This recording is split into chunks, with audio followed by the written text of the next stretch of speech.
Non destructive testing എന്താണെന്നും അതിൻ്റെ കുറച്ചേറെ മെത്തേഡുകളും നമ്മൾ പഠിച്ചു. PT, MT മുതലായ മെത്തേഡുകളുടെ വീഡിയോസും നമ്മൾ ചെയ്തു. ഇത് ആ സീരീസിലെ 6ാമത്തെ വീഡിയോ ആണ്.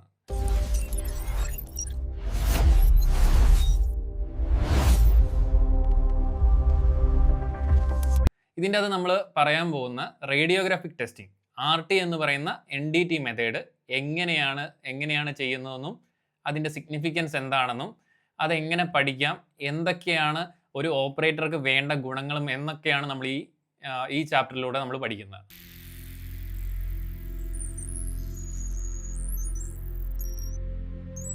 ആദ്യം തന്നെ റേഡിയോഗ്രാഫിക് ടെസ്റ്റിംഗ് എന്താണെന്ന് നമുക്കൊന്ന് നോക്കാം. A radiographic process that produce A permanent image on A film or paper. അതായത് റേഡിയോഗ്രഫി എന്ന് പറഞ്ഞു കഴിഞ്ഞാൽ ഒരു മെറ്റീരിയലിന്റെ, ഒരു ടെസ്റ്റ് സ്പെസിമെന്റെയോ അതല്ലെങ്കിൽ ഒരു മെറ്റീരിയലിന്റെയോ റേഡിയോഗ്രാഫിക് പ്രോസസ്സ് വഴി അതിന്റെ ഇമേജ് പേപ്പറിലോ റേഡിയോഗ്രാഫിക് ഫിലിമിലോ നമ്മൾ പതിപ്പിച്ച ശേഷം അതിനെ നമ്മൾ മനസ്സിലാക്കുന്ന രീതിയാണ് നമ്മൾ റേഡിയോഗ്രഫി എന്ന് പറയുക. Radiography is a non destructive inspection technique where many types of manufactured components can be examined to verify the internal structure and integrity of the specimen.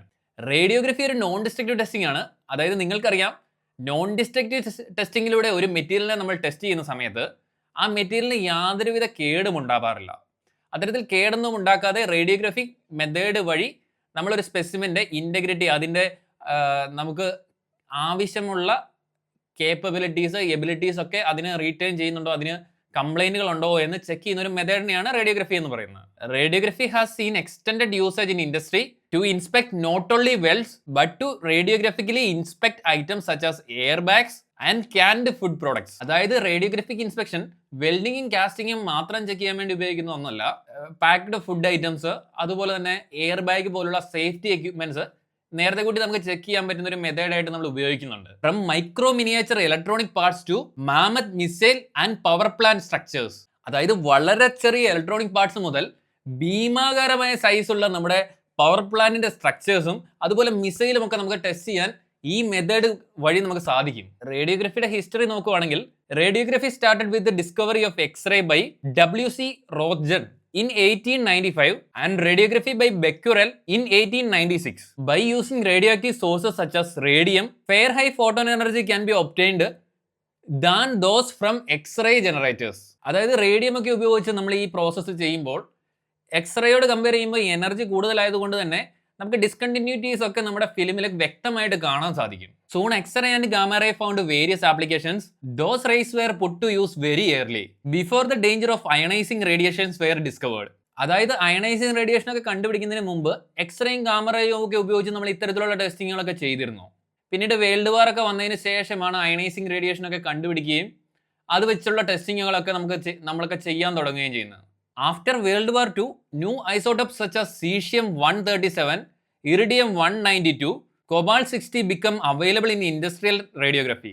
And the use of radium and radon decreased. അതായത് world war 2ന്റെ സമയത്ത് സീഷ്യത്തിൻ്റെയും കൊബാൾട്ടിൻ്റെയും അതുപോലെ തന്നെ ഇറിഡിയത്തിൻ്റെയും ഒക്കെ പുതിയ ഐസോട്ടോപ്പുകൾ കണ്ടുപിടിച്ചതോടുകൂടി നമ്മുടെ റേഡിയത്തിൻ്റെ ഒക്കെ usage വളരെയധികം കുറഞ്ഞിരുന്നു. ഇനി നമുക്ക് ബേസിക് പ്രിൻസിപ്പിൾ ഓഫ് റേഡിയോഗ്രഫി നോക്കാം. A part is placed between radiation source and piece of film. അതായത് ഫിലിമിനും റേഡിയേഷൻ സോഴ്സിനും ഇടയ്ക്കായിരിക്കും നമ്മൾ ടെസ്റ്റ് സ്പെസിമെൻ വെക്കുന്നത്. The part will stop some of the radiation. Thicker and more denser area will stop more radiation. ഇടയ്ക്ക് വെക്കുന്ന ഈ ടെസ്റ്റ് സ്പെസിമെൻ കുറച്ച് റേഡിയേഷനെ തടയും. കട്ടി കൂടിയതും ഡെൻസിറ്റി കൂടിയതുമായ ഏരിയ ആയിരിക്കും കൂടുതൽ റേഡിയേഷനെ തടയുക. The unabsorbed radiation exposes the film emulsion similar to the way light expose the film in photography. അതായത് ടെസ്റ്റ് സ്പെസിമെൻ അബ്സോർവ് ചെയ്യാത്ത റേഡിയേഷൻ താഴെ വെച്ചിരിക്കുന്ന ഫിലിമിൽ വന്ന് പതിക്കുകയും സാധാരണ ഒരു ഫോട്ടോ ഫിലിമിൽ എന്ത് സംഭവിക്കുന്നു എന്നതുപോലെ തന്നെ ഇതിൻ്റെ മാർക്കിങ്സ് അവിടെ രേഖപ്പെടുത്തുകയും ചെയ്യും. The development of the film produce an image that is 2-dimensional shadow picture of the object. അതായത് 2D ഷാഡോ പിക്ചർ ആയിരിക്കും ഫിലിമിൽ വരിക. Variation in the density, thickness, composition of the objects being inspected cause variation in development of film. Evaluation of the radiographic film is based on the composition of the difference in the photographic density with known characteristics of the objects itself or defect present in the object. അതായത് ഈ radiography ഫിലിമിന്റെ examination നമ്മുടെ test സ്പെസിമെന്റെ non characteristics, അതായത് അതിൻ്റെ കൃത്യമായ density, അതിൻ്റെ shape കാര്യങ്ങളൊക്കെ നമുക്ക് കൃത്യമായിട്ട് അറിയാമല്ലോ. ഇങ്ങനെയായിരുന്നു ഇത് വേണ്ടിയിരുന്നത്. അങ്ങനെയുള്ള ക്യാരക്ടേഴ്സ് അതേപടി ഈ നമ്മൾ വെച്ചിരിക്കുന്ന ഫിലിമിൽ അതേപടിയാണെന്നുണ്ടെങ്കിൽ നമ്മുടെ മെറ്റീരിയലിന് യാതൊരു കംപ്ലൈൻറ്റും ഇല്ല. പക്ഷേ അതേസമയം ആ ക്യാരക്ടറിസ്റ്റിക്സിൽ നിന്ന് വളരെ ചെറിയ മാറ്റങ്ങളോ വളരെ വലിയ മാറ്റങ്ങളോ നമ്മുടെ ടെസ്റ്റ് സ്പെസിമെൻ്റെ പ്രിന്റിൽ കാണുന്നുണ്ട്, അതായത് ഫിലിമിൽ കാണുന്നുണ്ടെങ്കിൽ അത് ഡിഫക്റ്റഡ് ആണ്. ആ ഡിഫക്റ്റ് എന്തൊക്കെയാണെന്ന് വെൽ എക്സ്പീരിയൻസ്ഡ് ആയിട്ടുള്ള ഒരു ഇൻസ്പെക്ടറിന് കൃത്യമായിട്ട് മനസ്സിലാക്കാൻ സാധിക്കും. Essential elements of radiographic testing. A source of penetrating radiation such as X-ray machine, the objects to be radiographed such as weldment or casting, recording or viewing device, usually photographic film enclosed in light tight holder. A qualified radiographer trained to produce satisfactory exposure. A person skilled in interpretation of radiograph. അതായത് ഒരു radiographic test conduct ചെയ്യണമെങ്കിൽ ആദ്യമായി വേണ്ടത് ഒരു radiographic source ആണ്. നമുക്ക് പിന്നെ test ചെയ്യേണ്ട സ്പെസിമെൻ വേണം, അതുപോലെ തന്നെ ഒരു ഫിലിം വേണം. അതുപോലെ ഈ ഫിലിമും നമ്മുടെ ടെസ്റ്റ് സ്പെസിമെനും അതുപോലെ സോഴ്സും കൃത്യമായിട്ട് അറേഞ്ച് ചെയ്യാൻ പറ്റുന്ന ഒരു ടെക്നീഷ്യൻ വേണം. ഇതൊക്കെ കഴിഞ്ഞ് നമ്മുടെ ടെസ്റ്റ് സ്പെസിമെൻ എക്സ്പോസ്ഡ് ആയി നമ്മുടെ ഫിലിമിൽ അതിൻ്റെ ഇമേജ് വന്നതിന് ശേഷം ഇത് ഇൻസ്പെക്ട് ചെയ്യാൻ കഴിവുള്ള ഒരു ഇൻസ്പെക്ടറും വേണം. എങ്കിൽ മാത്രമേ നമുക്കൊരു റേഡിയോഗ്രാഫിക് ടെസ്റ്റിംഗ് കംപ്ലീറ്റ് ആയിട്ട് ചെയ്തു തീർക്കാൻ സാധിക്കൂ. പെനിട്രേറ്റിംഗ് റേഡിയേഷൻസിനെ കുറിച്ച് പറഞ്ഞാൽ, the radiation used in radiographic testing are X-rays and gamma rays. They are a form of electromagnetic radiation similar to visible light. Unlike light, however, they have higher energy and the ability to penetrate, travel through and exit various materials such as carbon, steel and other materials.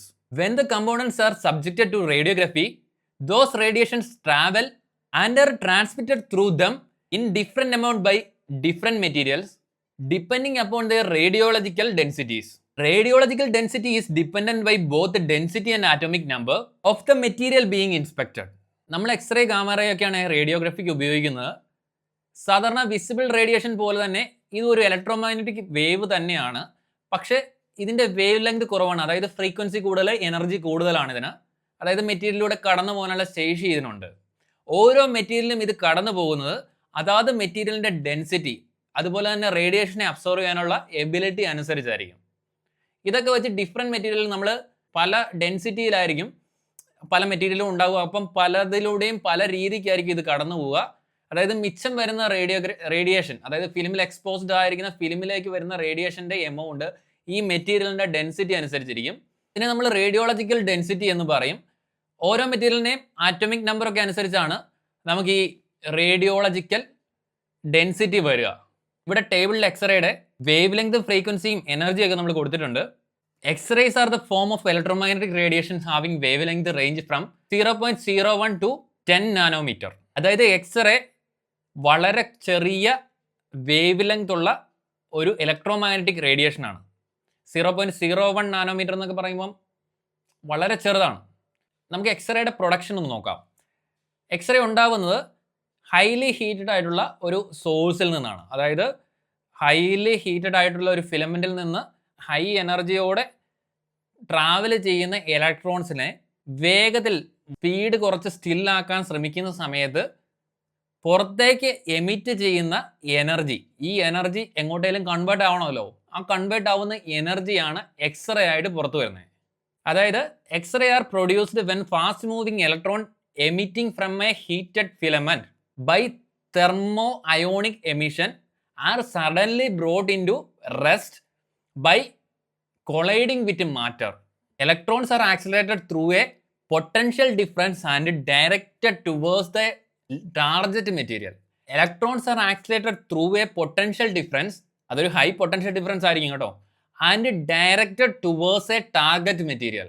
അതായത് high energy electrons, ഞാൻ നേരത്തെ പറഞ്ഞ high energy ഇലക്ട്രോൺസിനെ നമ്മളൊരു potential ഡിഫറൻസിൽ, നല്ല രീതിക്ക് potential difference ഉള്ള ഒരു രണ്ട് മെറ്റീരിയൽസ് ആയിരിക്കും നമ്മൾ അപ്പുറത്തും വെച്ചിരിക്കുക, അല്ലെങ്കിൽ രണ്ടിടത്തും ഇലക്ട്രിക് ചാർജ് കൊടുത്ത് നമ്മൾ അങ്ങനെയായിരിക്കും നിർത്തിയിരിക്കുന്നത്. അപ്പോൾ ഹൈ എനർജിയിൽ ട്രാവൽ ചെയ്യുന്ന ഇലക്ട്രോണെ ഒരു ടാർഗറ്റിൽ ഇടിപ്പിച്ച് അതിനെ എനർജി സീറോ ആക്കുന്ന സമയത്ത് ആ എനർജി കൺവേർട്ട് ആവുന്ന ഹീറ്റും ലൈറ്റും ഒക്കെ ആയിട്ടായിരിക്കും. ഈ ലൈറ്റിനെയാണ് നമ്മൾ എക്സ്റേ എന്ന് പറയുക. അതിനെ ഉപയോഗിച്ചാണ് നമ്മൾ ടെസ്റ്റ് ചെയ്യുക. When those electrons strike on the target with a very high velocity, X-ray are produced at the point of impact and radiate in all directions. എല്ലാ ഡയറക്ഷൻസിലേക്ക് റേഡിയേഷൻ, അതായത് എക്സ്റേസ് പ്രൊഡ്യൂസ് ആവും. പക്ഷെ നമുക്ക് ആവശ്യമുള്ള ഡയറക്ഷനിലേക്ക് നമ്മൾ അതിനെ പുറത്തേക്ക് എടുക്കാനുള്ള ഒരു വിൻഡോ നമ്മൾ അവിടെ പ്രൊവൈഡ് ചെയ്തിട്ടുണ്ടാവും. നമുക്ക് ഈ സൈഡിലെ പിക്ചറിൽ നമുക്ക് മനസ്സിലാകും, അതിൻ്റെ അകത്ത് ഒരു വിൻഡോ അവിടെ പ്രൊവൈഡ് ചെയ്തിട്ടുണ്ട് നമുക്ക് എക്സ്റേ ബീമിനെ പുറത്തെടുക്കാൻ. കൃത്യമായിട്ട് നമ്മുടെ ആവശ്യമുള്ള ഭാഗത്തേക്ക് ഫോക്കസ് ചെയ്തെടുക്കാൻ സാധിക്കും. The kinetic energy of accelerated electrons can be converted in 3 different ways. A very small fraction, that is less than 1%, is converted into X radiation. Approximately 90% of energy of electron is converted into heat by increasing thermal vibration of the atoms of target. അതായത് ചെന്നിടിക്കുന്ന സമയത്ത്, ടാർഗറ്റിൽ ചെന്നിടിക്കുന്ന സമയത്ത് X radiations ആയിട്ട് വളരെ കുറച്ച് എമൗണ്ടും മാത്രമായിരിക്കും convert ആകുന്ന, ബാക്കി ടാർഗറ്റിനെ ചൂടാക്കി എനർജി ആയിട്ട് കൺവേർട്ട് ആവുകയായിരിക്കും ചെയ്യുക. Some of the electrons have sufficient energy to eject orbital electrons from the atoms of the target material which are ionised. കൂടുതൽ ഇലക്ട്രോൺസും എനർജിയും ഹീറ്റ് ആയിട്ട് മാറുകയായിരിക്കും, കുറച്ച് മാത്രമാണ് എക്സ്റേ ആയിട്ട് മാറുന്നത്. കുറച്ച് ഇലക്ട്രോൺസിന്റെ എനർജി അത്രയും ഹൈ ആയിരിക്കും. അതായത് ടാർഗറ്റ് വെച്ചിരിക്കുന്ന മെറ്റീരിയലിനെ അയോണൈസ് ചെയ്ത് അതിൻ്റെ ഇലക്ട്രോൺസിനെ റിലീസ് ചെയ്യാനുള്ള എബിലിറ്റി വരെ അതിന് കാണും. Mechanism of x-ray generation. There are 2 different atomic process that can produce x-ray photons. ഒന്നാമത്തെ ബ്രെംസ്റ്റെല്ലിങ്ങും രണ്ടാമത്തെ കേഷൽ എമിഷനും. Bremsstrahlung is a German term meaning breaking radiation. In this process a high speed electron travel in a material is slowed or completely stopped by a force of any atom it encounters. അതായത് ഈ പ്രോസസ്സിൽ high സ്പീഡിൽ ഒരു electron ഒരു മെറ്റീരിയലിലൂടെ travel ചെയ്യുകയാണെങ്കിൽ അത് slow ആവാൻ ഒരേ ഒരു കാരണം ഉണ്ടാവുള്ളൂ, അത് ഏതെങ്കിലും ആറ്റംസുമായിട്ട് കൂട്ടിയിടിക്കാനുള്ള സാധ്യതയാണ് അതിന് കാണുന്നത്. ഇതിൻ്റെ വഴിയിൽ ഏതെങ്കിലും ആറ്റം വന്നാൽ മാത്രമേ ഇത് സ്ലോ ആവുള്ളൂ, അല്ലാത്ത പക്ഷം ഇത് വേഗത്തിൽ തന്നെ ട്രാവൽ ചെയ്യും. അങ്ങനെയാണ് ഈ പ്രോസസ്സ് പറയുന്നത്. ഇനിയുള്ള കേഷൽ എമിഷനാണ്. When incoming electron give enough energy to knock K-shell electron out of its energy state, electron of high energy can fall into the K-shell. Falling electron shows up in emitted X-ray photon. Meanwhile, the higher energy electron fall into the vacated energy state in the outer shell and so on. K-shell emission produces higher intensity X-rays than Bremsstelling, and X-ray photons come out of a single wavelength. വരുന്ന electron K-shell ഇലക്ട്രോണിനെ അതിൻ്റെ ആ ഒരു ഊർജ്ജാവസ്ഥയിൽ നിന്ന് പുറത്താക്കാൻ ആവശ്യമായ ഊർജ്ജം നൽകുകയാണെങ്കിൽ കൂടുതൽ എനർജി ഉണ്ടായിരുന്ന ആ ഇലക്ട്രോണ് ആ ഷെല്ലിലേക്ക് വീഴും, അല്ലെങ്കിൽ അങ്ങോട്ട് വരും. ആ പുതിയ ഇലക്ട്രോൺ വഴി നഷ്ടപ്പെടുന്ന ഒരു എനർജി ഉണ്ടല്ലോ, അത് എക്സ്റേ ആയിട്ടായിരിക്കും പുറത്ത് വരിക. അതുപോലെ പുറത്ത് പോയ ആ ഇലക്ട്രോൺ ഉണ്ടല്ലോ, അത് ഷെല്ലിന് പുറത്തുള്ള ആ ഫ്രീ സ്പേസിലായിരിക്കും പിന്നീട് കാണുക. ഈ പറഞ്ഞ 2 പ്രോസസ്സും നമ്മുടെ ടങ്സ്റ്റൺ മെറ്റീരിയൽ, ഹെവി ആയിട്ടുള്ള ടങ്സ്റ്റൺ മെറ്റീരിയൽ നടക്കും. അത് തന്നെയായിരിക്കും ടാർഗറ്റ് ആയിട്ട് നമുക്ക് എക്സ്റേ ജനറേഷന് വേണ്ടി ടാർഗറ്റ് ആയിട്ട് നമ്മൾ ഉപയോഗിക്കുക. Examination of thicker sections is carried out using high energy 1 micro electron volt or more. അതായത് കൂടുതൽ കട്ടിയുള്ള മെറ്റീരിയലുകളൊക്കെ ചെക്ക് ചെയ്യാൻ നേരത്ത് നമ്മൾ ഹൈ എനർജി ഉള്ള അല്ലെങ്കിൽ 1 മൈക്രോ ഇലക്ട്രോൺ വോൾട്ട് ഒക്കെ വാല്യൂ ഉള്ള റേഡിയേഷൻസ് ആയിരിക്കും ഉപയോഗിക്കുക. Using high energy X-rays, possibility of large distance to thickness ratio with a correspondingly low geometric dimension, short exposure time and high production rate can be achieved. Also, small focal spot size and reduced amount of high angle cathode X-ray reaching the filling, resulting in radiograph with good contrast, excellent penetrometer sensitivity and good resolution. High energy X-ray radiation is currently used to scan intramodular freight cargo containers in different countries. അതായത് high energy x-ray വെച്ച് നമുക്ക് കുറച്ചുകൂടെ വലിപ്പമുള്ള വീതി നീളം ratio ഒക്കെ അല്പം different ആയിട്ടുള്ള അത്യാവശ്യം വലിപ്പമുള്ള ഭാഗങ്ങൾ അല്ലെങ്കിൽ കണ്ടെയ്നർ പോലുള്ള കാർഗോ ഹോൾഡുകളൊക്കെ നമുക്കത് തുറന്ന് നോക്കാതെ പുറത്ത് നിന്ന് എക്സാമിൻ ചെയ്യാനുള്ളൊരു എബിലിറ്റി ഹൈ എനർജി എക്സ്റേസിനുണ്ട്. അത് വെച്ച് നമുക്ക് അതും നോൺ ഡിസ്ട്രക്റ്റീവ് ആയിട്ട് ടെസ്റ്റ് ചെയ്യാൻ സാധിക്കും. ഇനി നമുക്ക് വരുന്ന ഗാമ റേസ് ആണ്. ഗാമ റേസിനെ കുറിച്ച് നമുക്കൊന്ന് പഠിക്കാം. They are electromagnetic radiations of shorter wave length and higher energy. They are identical to X rays. X ray പോലെ തന്നെയാണ്, except that X ray are artificially produced and gamma rays are naturally occurring. X rays നമുക്ക് ഉണ്ടാക്കണമായിരുന്നു, പക്ഷെ gamma rays നമുക്ക് naturally existing ആണ്. അതിൻ്റെതായ ഗുണങ്ങളുമുണ്ട്, അതിൻ്റെതായ ദോഷങ്ങളുമുണ്ട്. നമുക്ക് ജനറേറ്റ് ചെയ്തുണ്ടാക്കാൻ പറ്റുന്ന പോലെ ഗാമ റേ നമുക്ക് റേഡിയോഗ്രാഫിക് ഐസോട്ടോപ്സ് ഒക്കെ ക്യാരി ചെയ്യുന്ന പോലെ തന്നെ നമുക്ക് ഹാഫ് ലൈഫ് പീരീഡ് ഉള്ള കുറച്ച് കാലം കഴിയുമ്പോൾ തീർന്നു പോകുന്ന ഒരു സോഴ്സാണ്. അപ്പോൾ അത് ക്യാരി ചെയ്യാനുള്ള ബുദ്ധിമുട്ടുണ്ട്, അത് സൂക്ഷിച്ച് വെക്കാനുള്ള ബുദ്ധിമുട്ടുണ്ട്. അത് തീർന്നു പോയി കഴിഞ്ഞാൽ നമുക്ക് പുതിയത് വാങ്ങേണ്ട ആവശ്യമുണ്ട്. അപ്പം അതിൻ്റെതായ ഗുണങ്ങളും ദോഷങ്ങളും ഗാമ റേസ് ഉണ്ട്, എക്സ് റേസിനും ഉണ്ട്. Gamma rays are emitted from an unstable nucleus. അതായത് സ്റ്റേബിൾ അല്ലാത്ത ഒരു ന്യൂക്ലിയസിൽ നിന്ന് അതേ എനർജി സ്റ്റേറ്റിൽ നിൽക്കാൻ സാധിക്കാതെ എനർജിയുടെ വേരിയേഷൻ വരുത്തി അതിനെ സ്റ്റേബിൾ ആക്കേണ്ട രീതിക്കുള്ള ന്യൂക്ലിയസിൽ നിന്നാണ് നമുക്ക് ഗാമ റേസ് ഉണ്ടാവുക. Each isotopes with unstable nuclei will have a characteristic nuclear energy level and intensities for the emitted radiations. In contradiction to X-ray mechanisms, which emits broadband wavelength, gamma ray sources emits one or few discrete wavelengths. അതായത് x-ray പോലെ ഒരു wide range wave length ആയിരിക്കില്ല gamma ray produce ചെയ്യുക. അത് ഒന്നോ രണ്ടോ അതല്ലെങ്കിൽ കുറച്ച് മാത്രം വേവ് ലെങ്തുകൾ മാത്രമായിരിക്കും കൃത്യമായിട്ട് ഇത് പ്രൊഡ്യൂസ് ചെയ്യുക. Gamma ray energy level remain constant for a particular isotope but the intensity decay with time. The gamma ray energy level remain constant for a particular isotope, but the intensity decays with time, as indicated by half-life time. ഞാൻ നേരത്തെ പറഞ്ഞതുപോലെ തന്നെ gamma റേയുടെ intensity കാലക്രമേണ കുറഞ്ഞുകൊണ്ടിരിക്കും. അതായത് നമ്മൾ half life period ഒക്കെ പറയുന്ന പോലെ ഹാഫ് ലൈഫിലായിരിക്കും അതിൻ്റെ ഡീക്കേയുടെ റേറ്റ് നമ്മൾ പറയുക.